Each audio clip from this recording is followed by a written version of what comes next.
வணக்கம். நான் சாந்தி வெற்றிவேல். இந்த ஜெகத்காரு முனிவர் கதையை தான் நான் உங்களுக்கு இன்றைக்கி சொல்ல போகிறேன். இது புராணத்தில் ஒரு கதை தாங்க. நான் உங்களுக்கு புராணத்தில் இருக்கிற நல்ல கதைகளை தேடி சொல்லிகிட்ருக்கேன். நீங்களும் இதை கேட்டுட்டு உங்கள் வீட்டில் இருக்க குழந்தைகளுக்கும் எல்லாருக்கும் சொல்லுங்கள். உங்களுடைய நேரத்தின் காரணமாக நான் சொல்கிற கதையை நீங்கள் கேட்டுக்கிட்டே இருக்கலாங்க. உங்களுக்கு புராணம் தெரியலன்னு யாருமே சொல்ல முடியாதுங்க. எல்லா கதையும் நான் என்னுடைய பகுதியில் உங்களுக்கு கொடுத்துட்டே இருப்பேன். நீங்கள் இந்த கதையை கேட்டுக்கிட்டே இருக்கணும். நீங்கள் இதை பார்க்க தேவையில்லைங்க, கேட்டாலே போதும். ஒரு கதைக்கும் ஒவ்வொரு புண்ணியம் கிடைக்கும். இந்த கதையில் கூட நாகப்பஞ்சமிக்கு உருவான காரணம்தாங்க இந்த கதை. இந்த முனிவர் பேரும் ஜரத்காரு, இவருடைய மனைவி பேரும் அதுதான். சரி, இப்போ இந்த கதைக்கு போகலாமா? ஜரத்காரு முனிவர், இவர் ரொம்ப விசித்திரமான முனிவருங்க. முனிவர்னாலே விசித்திரமாக தான் இருப்பாங்க. இவர் தினம் எப்போவும் தியானத்திலேயே உட்கார்ந்துருப்பார். தீவிர பிரம்மச்சாரி. கல்யாணம் பண்ணணும் அப்படின்ற எண்ணமே ஒரு மனசில் வரலைங்க. தினமும் உட்காந்து ஒரு காட்டில் உட்காந்துட்டு அந்த ஈசனை நோக்கி தவம் பண்ணிக்கிட்டே இருக்கிறது தான். ஒன்று கவனிச்சிங்களா? தவம் பண்ணுறவங்க எல்லாருமே ஈசனை தான் வழிபடுவாங்க. ஏன்னா அவர் தான் சித்தர்களின் மகரிஷிகளின் கடவுள். ஏன்னா அவரும் எப்போவுமே தவத்தில் தானே இருப்பார். இவரும் இப்படி தான் தவத்தில் இருந்துட்டு இருந்தார். எல்லா உலக வாழ்க்கையும் வெறுத்துட்டார். இன்ப துன்பங்களை விட்டுட்டு காட்டில் தனியாக வாழ்ந்துக்கிட்டு எப்போவும் தவத்திலே இருப்பார். ஒரு தடவை இவருக்கு தவம் கலைஞ்சிது. பசி எடுக்கும்போது தவம் கலையும். அப்போ உணவு தேடி போவாங்க. சாப்பிட்டுட்டு திரும்பவும் தவம் செஞ்ச அதே இடத்துல உட்கார்ந்து தவம் பண்ணுவாங்க. இதுலேயும் ஒரு ரகசியம் இருக்குங்க. நம்ம எப்போ பூஜை பண்ணாலும் ஒரே இடத்துல உட்காந்து அந்த இடத்த யாருக்காகவும் விட்டு கொடுக்காதுங்க. நீங்கள் செய்ய செய்ய அந்த இடத்துல சக்திகள் அதிகமாகும். அது உங்களுக்கு வேண்டுதலை அது கரெக்டாக உங்களுக்கு மறந்துட்டா கூட அதை ஞாபகம் பண்ணி அதுக்காக வேண்ட வைக்கும். உங்களுக்கு அந்த சக்தி உடனே அந்த கனெக்ஷன் கிடச்சிடும். அதாவது செல்லுக்கு எப்படி நமக்கு சில இடத்துக்கு போனால் நம்மளுக்கு அந்த இடத்துல நெட் கனெக்ஷன் கிடச்சிடுமோ, அது மாதிரி ஒரே இடத்துல தியானம் பண்ணுறது அவ்வளோ சிறப்பு. இவர் பசிக்காக அந்த காட்டில் இருந்து அப்படி தவம் முடிச்சுட்டு அப்படி போயிட்டே இருக்கார். போகிற இடத்துல பார்த்தா ஒரு பாதாள குழி. திடீர்னு அப்படியே சடனாக நின்றுட்டார். என்னடா இது, இந்த குழியை பார்த்தாலே பயங்கரமாக இருக்க. பார்த்தா அந்த குழியில் இவருடைய முன்னோர்கள் ஒரு புல்லோட நுனியை பிடிச்சிக்கிட்டே கத்துறாங்க, ஜெகத்காரு என்னை காப்பாற்று அப்படின்னு சொல்லிட்டு. இவருக்கும் ஒன்றுமே புரியல. எதுக்காக நீங்கள் புல்லை பிடிச்சிட்டு அப்படியே தொங்கிட்டு இருக்கீங்க? அதுவும் இல்லாமல் அந்த புல்லோட அடிபாகத்தை எலி வேற எதுக்கு கடிக்குது? கண்டிப்பாக உங்களுக்கு ஏதோ ஆபத்து இருக்குது, என்ன அது அப்படின்னு கேட்குறாரு. உடனே அந்த முன்னோர்கள் சொல்கிறாங்க, நீ திருமணம் செஞ்சுக்கல, உனக்கு வாரிசும் கிடையாது. அதனால் நாங்கள் எங்கள் வம்சமே முடிய போகுது. அதனால் நாங்கள் ரொம்ப வருத்தத்தில் இருக்கும். ஏன்னா திருமணம் பண்ணிட்டு திதி கொடுத்தாதான் அந்த முன்னோர்கள் உயிர் வாழ முடியும். அதாவது அந்த ஆத்மா உயிர் வாழ முடியும். ஒருவேளை திதி கொடுக்கல அப்படின்னா அந்த ஆத்மா நிர்கதியாக தவிக்கும். அதுக்காக தான் இவங்களுக்கு ஒரு பயம். இவர் கல்யாணம் இது நம்ம அனுமன் கதையில் கூட வந்தது. இவர் கல்யாணம் பண்ணலைன்னா இவரோட இந்த வம்சம் முடிஞ்சிடும். இதுக்கப்புறம் நமக்கு யார் திதி கொடுப்பா அப்படின்ட்டு இவங்களுக்கெல்லாம் பயம் வந்துருச்சு. ஏன்னா இந்த வம்சம் திதி எப்போ நிறுத்துதோ அதோடு அந்த வம்சம் முடியுது. அதனால தான் நிறைய பேர் திதி கொடுக்கறது ஒரு கடமையாக செஞ்சிட்ருக்காங்க. நாங்கள் அதுக்கப்புறம் நரகத்தில் விழுந்துருவோம், நீ எப்படியாவது ஒரு கல்யாணம் பண்ணி ஒரு வம்சத்தை உருவாக்கிட்டு நீ அதுக்கப்புறம் எப்படி வேணாலும் போ. இவருக்கே வயசு அதிகமாகிடுச்சு. இவருக்கு கல்யாணம் பண்ணணுன்ற எண்ணமும் கிடையாது. ஏன்னா பக்தி அதிகமாக இருக்கிறதுனால. ஆனால் இந்த துன்பத்தை பார்க்கும்போது அவருடைய மனசு அப்படியே துன்பம் வருது. நீ கண்டிப்பாக திருமணம் பண்ணிக்கணும், எங்கள் வம்சத்துடைய தொடர்ச்சியே அதில் தான் இருக்குது அப்படின்னு இவங்க கேட்குறாங்க. இவரும் அவங்கக்கிட்ட சொல்கிறாரு, சரி நான் உங்களுக்கெல்லாம் ஒரு நிபந்தனை சொல்கிறேன், நீங்கள் இவ்வளோ துன்பப்படுறதுனால நான் வேணால் கல்யாணம் பண்ணிக்கிறேன். ஏன்னா அவங்க நிலைமையை பார்த்தா ரொம்ப பரிதாபமாக இருக்குது. ஆனால் எனக்கு 2 நிபந்தனை இருக்குது. அந்த பொண்ணோட பேரும் ஜரத்காரு தான் இருக்கணும். இது எப்படிங்க நடக்கும்? ஏன்னா இதுவே வித்தியாசமான பேர். அதே பேரோடு தான் எனக்கு மனைவி வேணும். அதே மாதிரி அவருடைய அந்த பெண்ணோட உறவினர்கள் எனக்கு தானாக முன் என் வயசை பார்க்காம தானமாக எனக்கு கொடுக்கணும். அந்த பொண்ணை அதாவது கன்னிகா தானமாக கொடுக்கணும். விருப்பப்பட்டு ஒரு வயதான முனிவருக்கு எப்படி திருமணம் செய்வாங்க? இவர் இந்த 2 விஷயம் சொல்லிட்டா நிச்சயமாக இது நடக்காதுன்னு அவருக்கு தெரியும். ஒன்று, இவரோட பேரோடு இருக்கிற பொண்ணு கிடைக்கிறது கஷ்டம். இல்லைன்னா அந்த கொடுக்குறவங்க இவரை விரும்பி இவருக்கு அந்த பொண்ணை தானமாக கொடுக்கணும். நானாக யாருக்கிட்டேயும் போய் கேட்க மாட்டேன் அப்படின்றாரு. இந்த முன்னோர்களும் ஒத்துக்கிட்டாங்க. அந்த சமயம் இந்த வாசுகி பாம்பு இருக்கு இல்லையா, இந்த பாம்புகளோட அரசன், இந்த பாம்புக்கு தன்னுடைய இனத்துக்கு மிகப்பெரிய சாபம் ஒன்று இருக்குதுங்க. அந்த சாபத்திலிருந்து காப்பாற்றுறதுக்காக தன்னுடைய தங்கையான ஜரத்காருவை, அதாவது அந்த ஜரத்காருவை என்ன பண்ணுறது, அவளுக்கு அந்த பேர் தான் வச்சிருக்காரு. அப்போ தான் அவர் நினைச்சு தவம் பண்ணும்போது கடவுள் சொல்கிறாரு, இதே பேர் உள்ள ஒரு முனிவர் கல்யாணம் பண்ணால் உன்னுடைய சாபம் தீரும் அப்படின்னு.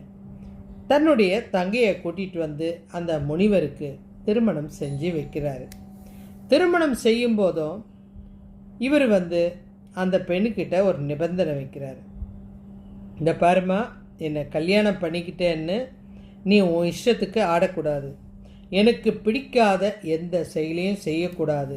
ஒருவேளை எனக்கு விருப்பமில்லாத ஏதாவது ஒரு செயலை நீ செஞ்சிட்டா அடுத்த நிமிஷமே நான் உன்னை விட்டு பிரிஞ்சிருவேன்.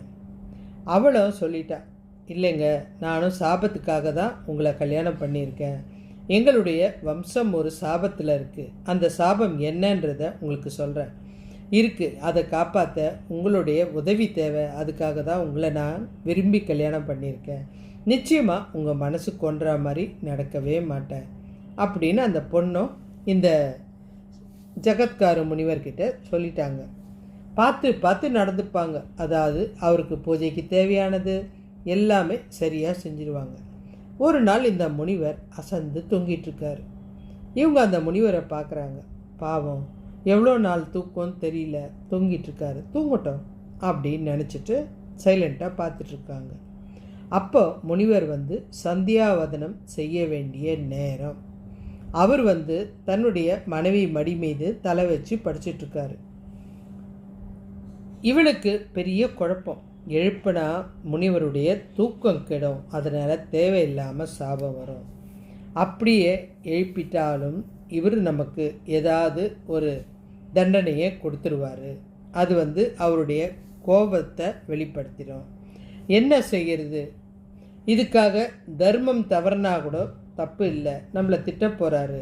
ஆனால் தர்மம் தானங்க முக்கியம் அப்படின்னு நினச்சிட்டு அவர் தூங்கட்டும், பரவாயில்ல, எழுந்த அப்புறம் நம்ம விலைக்கு சொன்னால் இவர் புரிஞ்சிக்க போகிறாரு அப்படின்னு அவர் தூங்கட்டோன்னு விட்டாங்க. தர்மம் தவறிச்சினாலும் தப்பு இல்லை அப்படின்னு. ஆனால் சாயங்காலம் ஆயிடுச்சு, இவருக்கு எழுந்திரிக்கவே இல்லை. இவங்களுக்கு ரொம்ப ஆச்சரியமாக இருந்து மெதுவாக, சுவாமி நீங்கள் சந்தியாவதனம் பண்ணணும், ரொம்ப நேரமாக தூங்கிட்டீங்க. அவருக்கு டக்குன்னு கோபம் வந்துருச்சு. இவ்வளோ நேரம் என்னை தூங்க விட்டுட்டியே, ஒரு சந்தியாவதனம் பண்ணுறதுக்காக என்னை எழுப்பலைன்னா என்னுடைய பேச்சை நீ மீறினா மாதிரி தானே. நான் தான் உன்னை விட்டு போயிடுவேன்னு சொன்னேன்ல, நான் இனி உன்னை பார்க்க மாட்டேன், இனி உன்னை என் மனைவியாக ஏற்றுக்க மாட்டேன், நான் வரேன் அப்படின்னவொடனே இந்த பெண் தன்னுடைய சாபத்தை சொல்கிறா. சாமி, என்னை உங்களுக்கு திருமணம் செஞ்சு வச்சதுக்கு காரணம் எனக்கு ஒரு வம்சம் வரணும். அந்த வம்சம்தான் எங்கள் குலத்தை, அதாவது நாக குலத்தை காப்பாற்றும். அதுக்காக தான் என்னை திருமணம் செஞ்சு வச்சாங்க. என்னை விட்டுட்டு போயிடாதீங்க, எனக்கு ஒரு வாரிசை கொடுங்க. நான் என்ன கொடுக்கறது அப்படின்னு அந்த முனிவர் கோபத்தோடு ஒரு பார்வையை பார்க்குறாரு. உன் வயிற்றிலேயே அஸ்தி வளர்றான், அந்த குழந்தை பேர் அஸ்தி. அந்த அஸ்தி வளர்றான். அதனால் அவனே உன்னுடைய குலத்தை காப்பாற்றுவான், நான் வரேன் அப்படின்னு போயிட்டே இருந்துட்டாருங்க. இந்த பெண்ணுக்கும் தன்னுடைய வயிற்றில் அந்த அஸ்தி அப்படின்ற அந்த குழந்தை வளருது அப்படின்ற சந்தோஷத்தோட, தன்னுடைய கணவன் பிரிஞ்ச அந்த கவலையோட அவள் இனி வாழ்க்கையை தொடர ஆரம்பிச்சிட்டான். இந்த ஜெகத்காரு முனிவர் பிரிஞ்ச அப்புறம் அந்த பெண்ணுக்கு அழகான குழந்தை பிறந்தது. அந்த முனிவர் தான் ஆஸ்திகர். இந்த பாண்டவர்கள் வம்சத்து அரசனான ஜனமேஜயன், அதாவது அபிமன்யு பேரன். உங்களுக்கு இதுக்கு முன்னாடி பரீட்சித்து மகாராஜாவுடைய கதையை சொல்லியிருக்கேன். அந்த கதையில் சமீக முனிவரை பார்த்து இவர் கிண்டல் பண்ணிட்டு ஒரு இறந்த பாம்பை போட்டுட்டார்.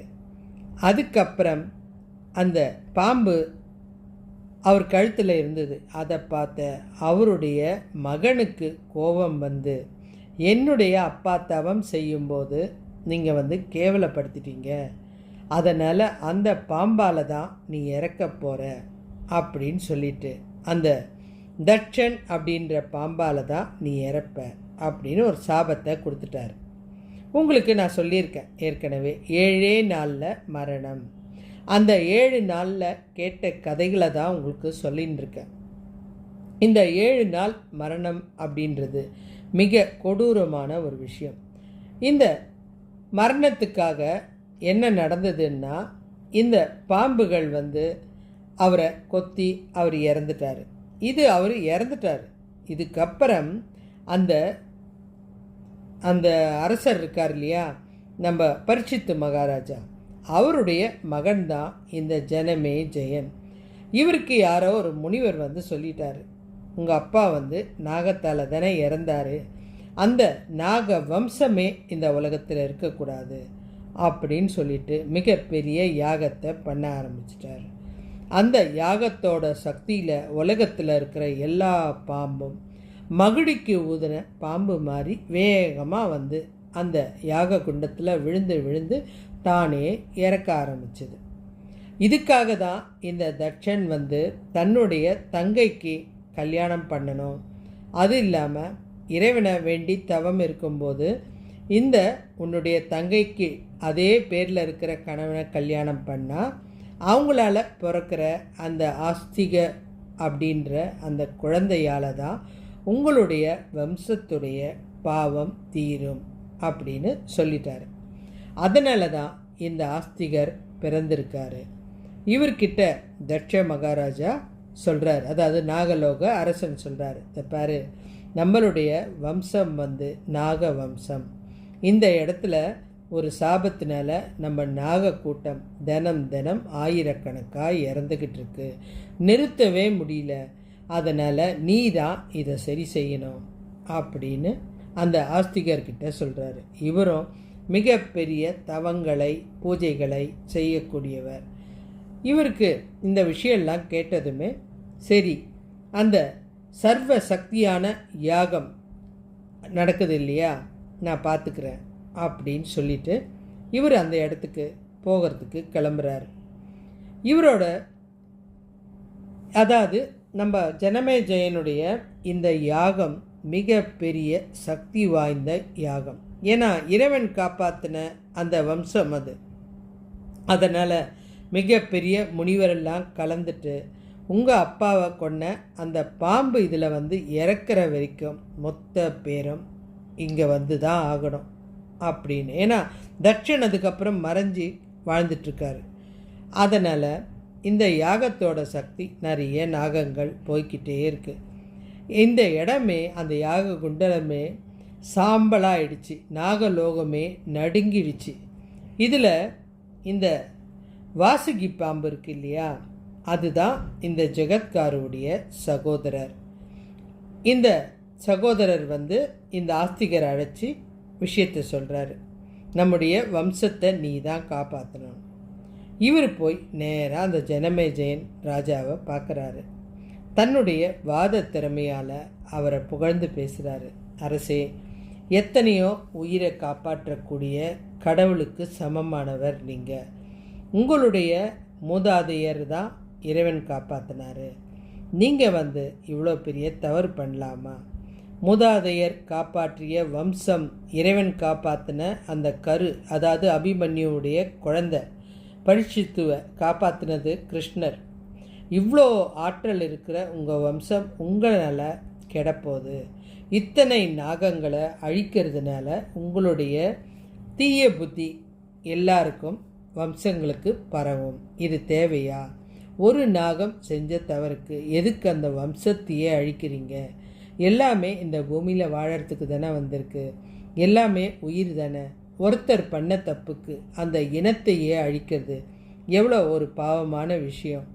நீங்கள் இதை கண்டிப்பாக நிறுத்தணும் அப்படின்னு இவர் அறிவுரை சொல்ல இவர் அதை கேட்டுட்டு, நீ சொன்னது சரிதான், நான் கொஞ்சம் தவறாக தான் நடந்துட்டேன், சரி இந்த யாகத்தை நிறுத்த சொல்கிறேன் அப்படின்னு சொல்லிட்டு இந்த ஆஸ்திகருடைய வார்த்தையை கேட்டு இந்த ஜனமேஜயன், அதாவது பரீட்சித்துடைய பையன், இந்த யாகத்தை நிறுத்திட்டார்.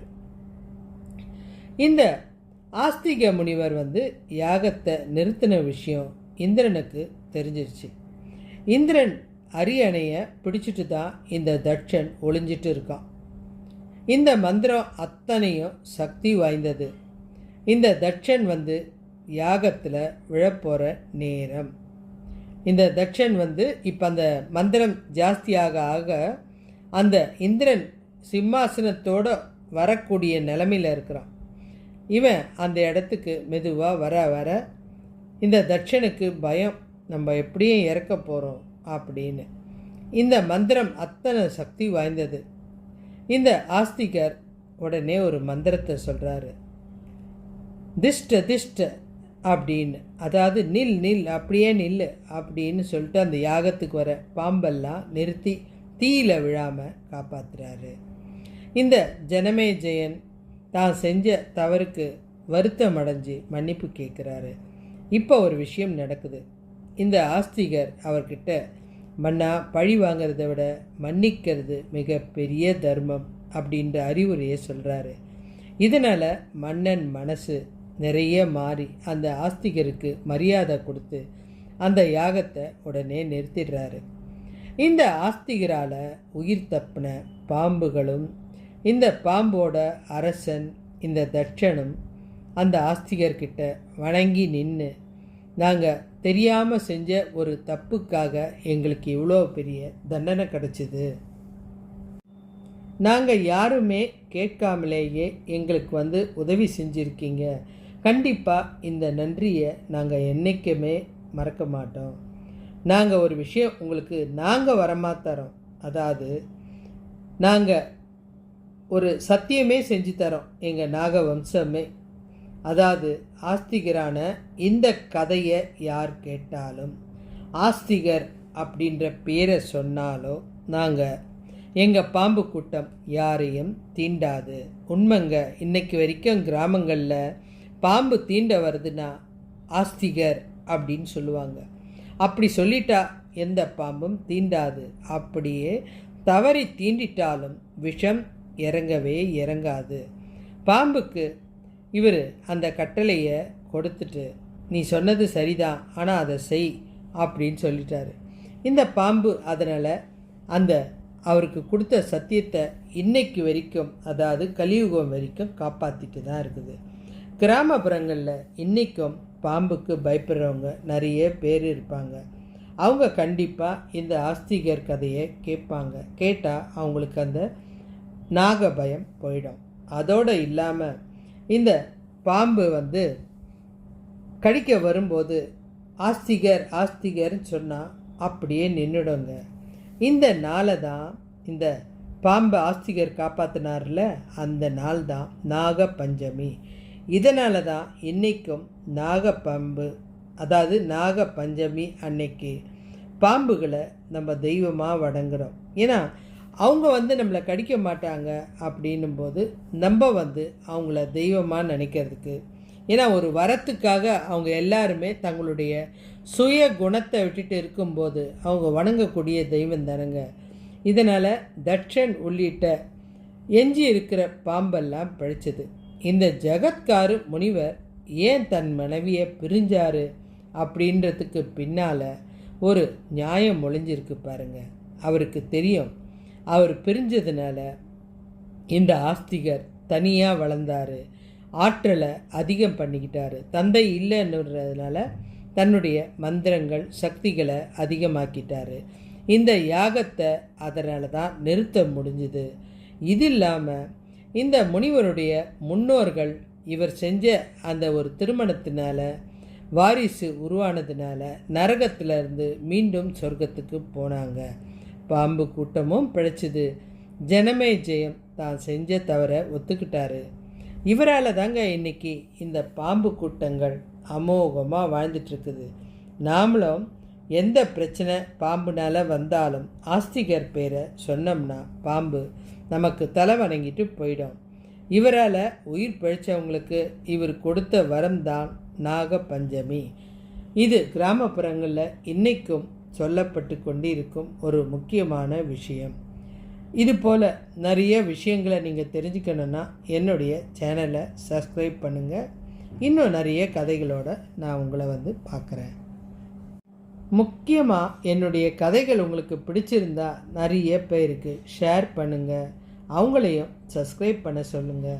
தினம் ஒரு கதை உங்களுக்கு வந்துக்கிட்டே இருக்கும். உங்களுக்கும் நிம்மதியாக உறங்கும்போது ஒரு கதையை கேட்ட சந்தோஷம் கிடைக்கும். அதுவும் ஆன்மீக கதைன்றது கண்ணை மூடி கேட்கும்போது நமக்கு மிகப்பெரிய ஆற்றலை கொடுக்கும்.